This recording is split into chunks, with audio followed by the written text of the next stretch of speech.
चलिए दोस्तों, कक्षा 8 का अध्याय फर्स्ट अतीत से वर्तमान का पहला चैप्टर का नोट है ये, कब कहाँ और कैसे का। ठीक है, तो पहला पॉइंट मेरा यहाँ पे है जो आधुनिक युग। कौन सा युग? आधुनिक युग को जन्म देने वाले अनेक परिवर्तनों की शुरुआत सबसे पहले कहाँ हुआ था? यूरोप में हुआ। सबसे पहले कहाँ हुआ था? यूरोप में हुआ था। ठीक है, दूसरा पॉइंट मेरा हो गया जो 15वीं शताब्दी। कौन शताब्दी में दोस्तों? 15वीं शताब्दी में एक नया आंदोलन आरंभ हुआ जिसे क्या कहते हैं? पुनर्जागरण। जिसे क्या कहते हैं? पुनर्जागरण कहते हैं। तीसरा पॉइंट है वैज्ञानिक पद्धति का अर्थ क्या होता है? तो वैज्ञानिक पद्धति का अर्थ है जो प्रश्न प्रस्तुत कर क्या करेगा? प्रश्न प्रस्तुत करके सत्य को जानना। प्रश्न प्रस्तुत कर क्या करना है? सत्य को हमको जानना है। ठीक है, चौथा पॉइंट है जो स्पेन के प्रसिद्ध नाविक कोलंबस ने कब 1492 ईस्वी में, कितना ईस्वी में? 1492 ईस्वी में कौन सा महाद्वीप का खोज किया था? तो अमेरिका महाद्वीप का खोज किया था। कौन सा महाद्वीप का खोज किया? तो अमेरिका महाद्वीप का खोज किया था। ठीक है, पांचवा पॉइंट हो गया मेरा जो पुर्तगाल का नाविक। कहाँ का दोस्तों नाविक? पुर्तगाल का नाविक है जो वास्को डिगामा। वास्को डिगामा कहाँ का रहने वाला था दोस्तों? तो पुर्तगाल का। तो पुर्तगाल का नाविक है जो वास्को डिगामा की 1498 ईस्वी में है जो यूरोप से भारत तक की समुद्री मार्ग की खोज किया था। ऐसे दोस्तों आप देखते होंगे इस क्लास में है जो हमेशा ये दिखाया जाता है, बताया जाता है भारत का खोज कौन किया था। ये नहीं किया था, यूरोप से भारत तक के समुद्री मार्ग का खोज किया था जो वास्को डिगामा 1498 ईस्वी में। ठीक है, छठा पॉइंट मेरा हो गया जो मशीनों से वस्तु के उत्पादन प्रक्रिया को क्या कहते हैं? औद्योगिक क्रांति कहते हैं। मशीन से जो भी वस्तु का उत्पादन उसको क्या कहते हैं? औद्योगिक क्रांति कहते हैं। सातवां पॉइंट हो गया मेरा जो हिस्ट्री ऑफ ब्रिटिश इंडिया नामक पुस्तक कौन लिखा था? तो जेम्स व्हील लिखा था। हिस्ट्री ऑफ ब्रिटिश इंडिया नामक पुस्तक कौन लिखा था? जेम्स व्हील ने लिखा था। ठीक है, अब आगे बढ़ते हैं। अगला पॉइंट है number James wheel. James wheel कहाँ का नाविक? जेम्स व्हील कहाँ का रहने वाला था? तो स्कॉटलैंड का रहने वाला। जेम्स व्हील कहाँ का रहने वाला था? तो स्कॉटलैंड का रहने वाला था। जेम्स व्हील कहाँ का रहने वाला था? तो स्कॉटलैंड का रहने वाला था। 10वां पॉइंट है मेरा जो भारत के इतिहास को हिंदू, मुस्लिम और ब्रिटिश 3 कालखंडों में कौन बांटा था? जेम्स व्हील ने बांटा था। कौन कहाँ बांटा था? तो जेम्स व्हील ने बांटा था।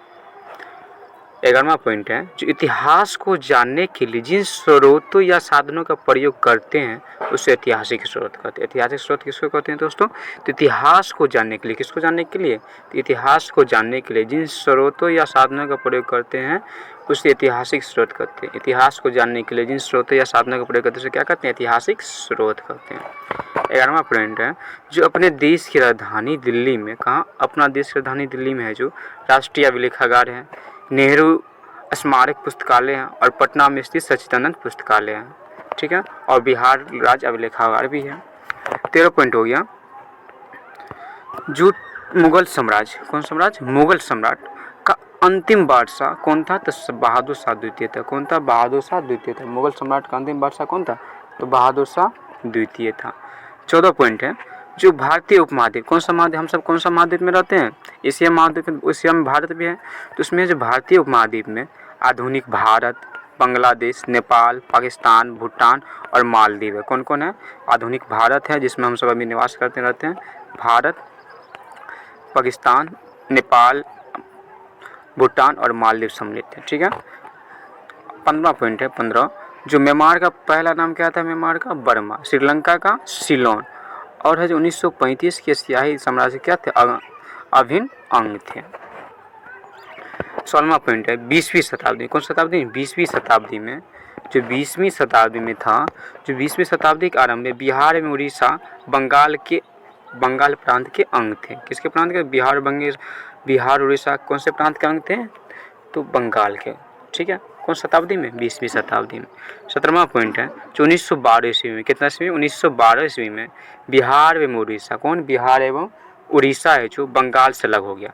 तो दोस्तों इस बार यहाँ से ये बनता है जो बिहार में उड़ीसा है जो बंगाल से, बिहार में उड़ीसा बंगाल से कब अलग हो गया था? 1912 ईस्वी में। कब हुआ था? कब हुआ था? 1912 ईस्वी में हुआ था। कौन अलग हुआ था 1912 ईस्वी में? तो बिहार एवं उड़ीसा है जो एक साथ है जो बंगाल से अलग हो गया था।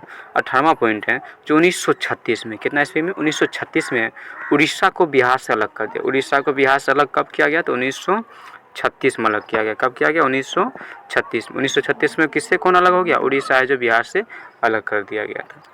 15वां पॉइंट है जो 15 नवंबर, कितना नवंबर, 15 नवंबर 2000 ईस्वी को क्या क्या बिहार से झारखंड अलग हो गया। 15 नवंबर 2000 ईस्वी को क्या हुआ, बिहार से झारखंड अलग हो गया। आज एक ही चैप्टर रखते हैं, फिर आगे दूसरा चैप्टर करेंगे। ठीक है दोस्तों, धन्यवाद।